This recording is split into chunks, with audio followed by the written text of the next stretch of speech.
So if you've been watching the videos that I posted in the last days, you know that we are looking for pound dollar to trade lower, to take out the sell side liquidity here. And until now we had a lot of trades. We have bearish order flow here, where price trades aggressively lower while respecting the turning points above. And last time I was looking for the price to trade through this order block here or to consolidate around this order block here. So it hasn't been consolidating at all, it just went through it.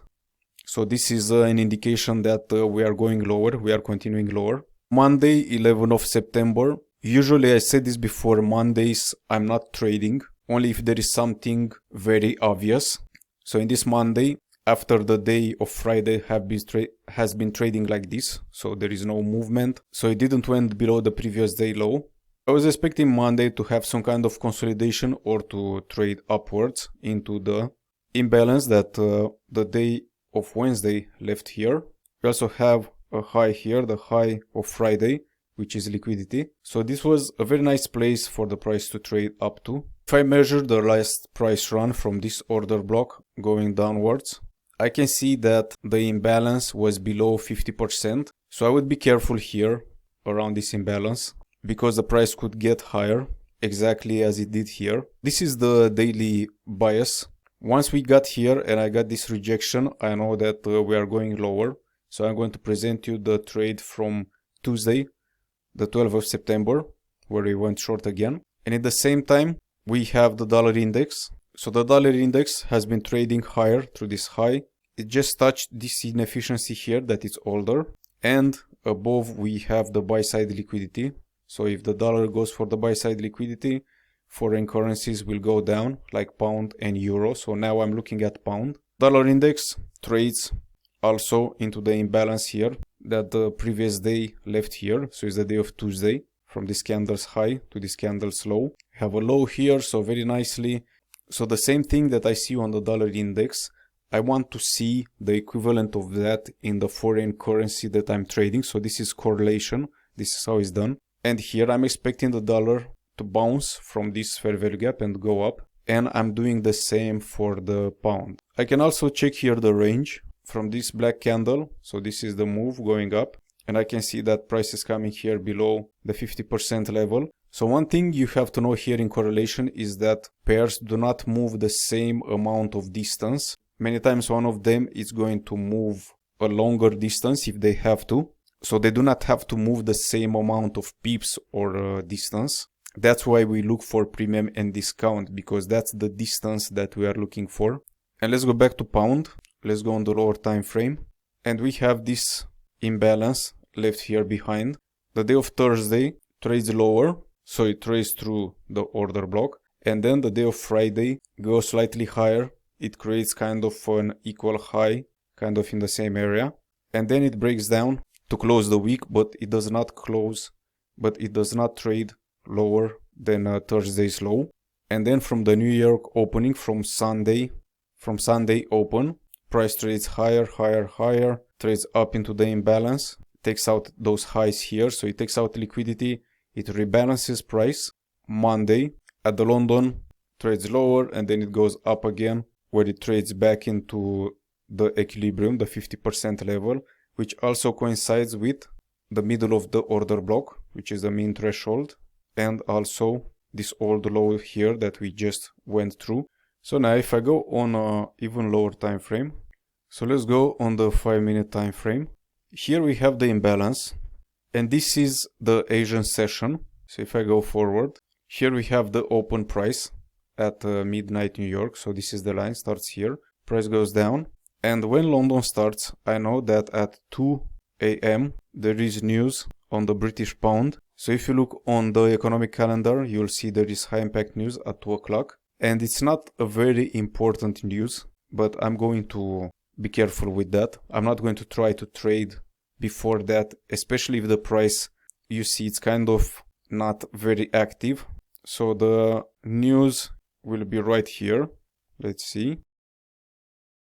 So this is the news. We have this manipulation going up, and I like it that it takes out the Asian high. So price already traded into premium here. So price already traded into premium here. It did several attempts to go high, so it has been taking out liquidity quite a few times. Now we have the Asian high here, so at London it takes out the Asian high, so it does not have to go higher. And in this moment, after the news, I'm going to go short if I get a good entry. So I see the price going higher. Here I have the swing low, and I just want to measure this price leg here. I can measure from this week to this one, from this high to this low. So this is the last price range. So I can do that. But when I have a manipulation week like this, I don't really like to use it, especially here, because this week it's not part of the swing high, of the real high. You see that this is the swing high. So in cases like this, I will have to ignore part of the week. In here, we have an imbalance. You can see this very clearly. So I can note that. So now, if the price gets here, I just want to see the price kind of returning, at least creating a swing high, which that is going to be the reaction to 62% because we are already here, so we went above 50%, and also this fair value gap, and we have here, I can also note this. So those two candles going up, they are the order blocks sending the price up, and when they get broken like this, this becomes a breaker or a range structure break. So I want to see price reacting here below the 79. So when this candle closes and the next one starts, I can go in. So let's put the entry here. Let's say that, so when you do this live, this candlestick might start to trade up just a little, and then you can see it starting to trade down. So somewhere you're going to go in around there. And I'm going to put a stop loss right above the Asian high here. So I can use this swing here, but I can also use the right above this swing high here. And I'm going to look for targets here. So first of all, we have this low here. This is a good target. But the issue here is that it's pretty far away, and the London session is almost over. So depending on what the price is going to do, I'm also going to look at other price levels. So if I go on to the hourly chart, I can see that here we have imbalances. So everything is kind of balanced around here, and then we start to have this imbalance. We have order block here. So I'm going to be careful when the price gets here. So now let's see. I will delete this for now. So the price goes down aggressively, kind of consolidates around here, kind of choppy, and it continues to go down very aggressively. So I like this. If I see this, I am not concerned about anything. A retracement here that goes up into this imbalance, just touches it and continues to go down. So I like this. This is bearish order flow. Goes down. Here we have another retracement. So it goes through this imbalance. I like that. So when I see this, the price went a lot downwards, and I took 70% of this position off when the price touched this imbalance. So it was around 3 risk to reward ratio. Then I moved the stop loss to break even, and I want to see what is going on. So the New York session starts, price consolidates, so there is nothing going on. So I already don't like this, but there is also, if you see the economic calendar, there is no news. So that's why price it's not doing much. And then New York session finishes. So after the New York session, price started to trade higher. So now at the Asian session, this is what we have. So we have price trading up higher, so filling in this imbalance that is from the previous day. So I like here how price reacts to this imbalance, so it just fills that in. And of course, if we measure the move, even from here to here, this goes just above 50%. So it has reached premium prices. It rebalances price also. Let's go on the 5-minute chart. So here at the London session, I'm looking to see how price reacts to going short again. So Asian session already went down a lot. And now there is some red news at 2 o'clock here on pound.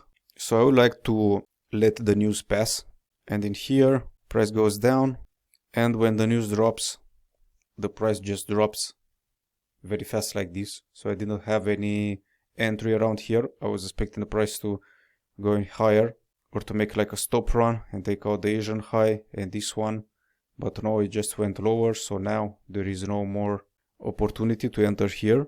But I still have the runner. So price hasn't reached the stop loss of the runner, which is here. So this now is going lower and lower and lower. Still far away from the target. On the afternoon we have CPI and the dollar, so I'm not going to be trading. And on the CPI, I'm just going to look and try to read the chart, because the CPI has been doing a lot of damage lately. So I'm going to wait at least for the news to pass, and I'm going to look after that if this target hasn't been taken and we go closer to it.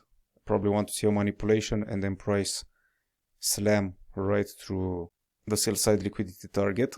Until then I'm good. So right before the news I'm going to close the runner, and we see after that what is going to happen. So see you in the next video.